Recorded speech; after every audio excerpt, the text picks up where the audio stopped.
নমস্কার বন্ধুরা, কেমন আছো তোমরা সবাই? তানির স্মল ওয়ার্ল্ডের আরও একটি ব্লগে তোমাদের সকলকে অনেক অনেক স্বাগত জানাই।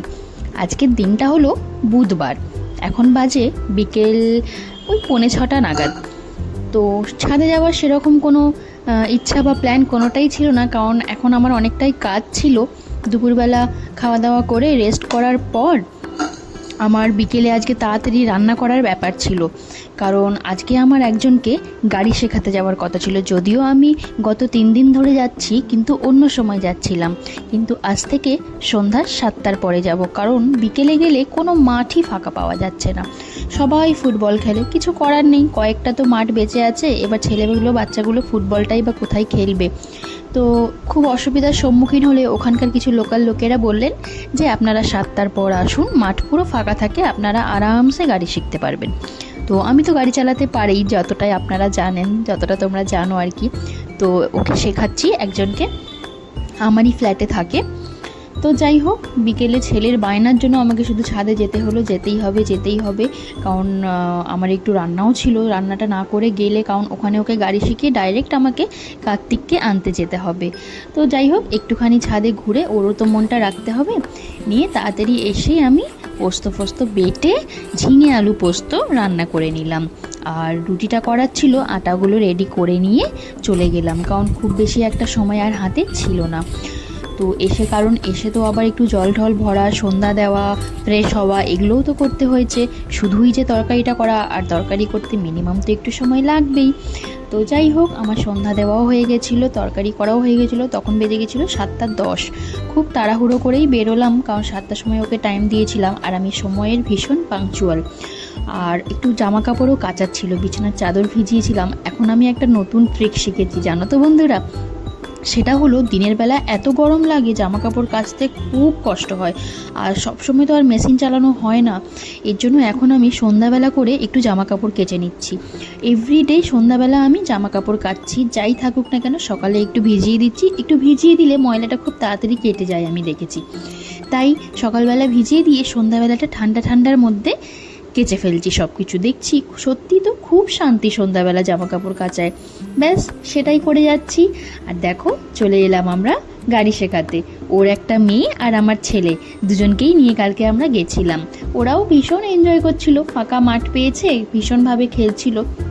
আর গাড়িটা শেখাতে যাচ্ছিলাম ঠিক শ্রীরামপুর রাজবাড়ি, একদম রাজবাড়ির পাশেই, একদম রাজবাড়ির গায়েরই মাঠটা।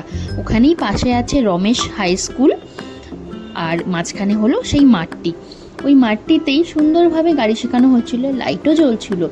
আর সেই মাঠটিতে দেখুন একটা হেরিটেজ টাইপের মানে ঘর ছিল, মানে সত্যি হেরিটেজ, এগুলো একদম অনেক পুরনো বাড়ি।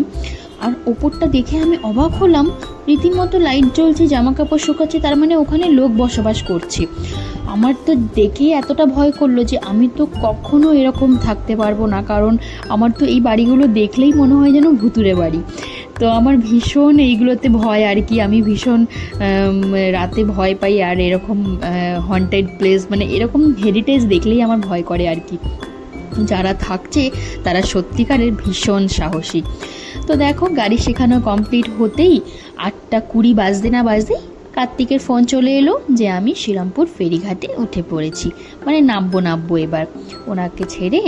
ওনাকে বাড়িতে ছেড়ে, ওর বাড়ি হচ্ছে বাড়ি আছে জোড়াবাড়ি বলে একটা জায়গা, সেখানে। তো ওকে ওখানে ড্রপ করে দিয়ে চলে এলাম বরমশাইকে নিতে। তো এসে দেখি উনি অলরেডি মিষ্টি দোকানে দাঁড়িয়ে আছেন। তো ছেলে যেহেতু রসগোল্লাটা খেতে ভীষণ পছন্দ করে, তাই ও মাঝে মাঝেই রসগোল্লা আনে। তো ছেলে তো বরকে দেখেই ছুটে মিষ্টি দোকানে চলে গেল। তো যাই হোক, বরকে নিতে এলাম আমি, কিন্তু নিয়ে যাচ্ছে আমাকে আমার বর। তো যেহেতু বুধবার, ফুল কেনারও একটা ব্যাপার থাকে, ফুলও কিনতে হবে, কারণ পরের দিন বৃহস্পতিবার, ফুলটা তো কিনতেই হবে।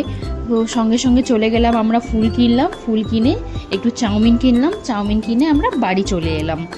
বাড়ি এসেই ফ্রিজে যা খাবার দাবার ছিল সমস্ত কিছু বার করে টেবিলে সাজিয়ে রাখলাম, কারণ সঙ্গে সঙ্গে বার করেও গরম করা যায় না। আর ঝিঙে আলু পোস্তটা তো সদ্য সন্ধ্যাবেলা করলাম, সেটা তো আর ফ্রিজে রাখার ব্যাপার নেই। আর ওনার রসগোল্লাটাও একদম গরম গরম ছিল। তো সমস্ত কিছু রেডি করে আমি চাউমিন সার্ভ করতে চলে গেলাম। চাউমিনটা দেখেই তো ছেলে ভীষণ খুশি, ওর তো খুবই ভালো লাগে। আর বহুদিন বাইরের চাউমিন খাওয়া হয়নি, এটাও একটা বাস্তব কথা।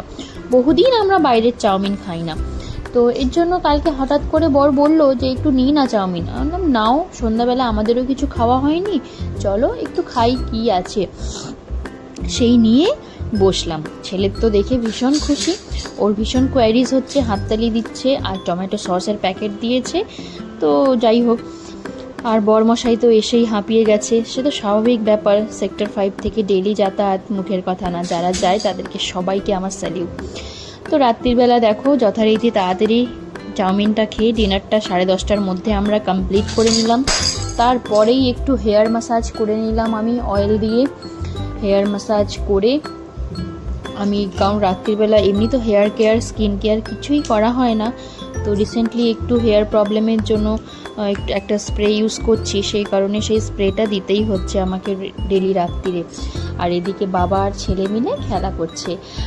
ওর বাবার ক্লিপটা আমি খুব বেশি নিতে পারি না, কারণ এত গরমে ও খুব বেশি জামা কাপড় পরে বাড়িতে থাকতে পারে না, খালি গায়ে থাকাটা বেশি প্রেফার করে। এর জন্য আমাকে বলে যে আমার কিন্তু বেশি ভিডিও নেবে না। কি করব, এটুকু আবদার তো আমাকে রাখতেই হবে, তো তোমরা কিছু মনে করো না প্লিজ। তো চলো, সব কিছু তোমাদের সাথে শেয়ার করলাম। এবার এখন বাজে রাত্রির 10:40। আজকের ব্লগটা এখানেই শেষ করি। তোমরাও সুন্দরভাবে ঘুমাও, আমিও ঘুমানোর চেষ্টা করি। দেখা হবে আরও একটি ব্লগে। সবাই ভালো থেকো, সুস্থ থেকো। ব্লগটা ভালো লাগলে একটা লাইক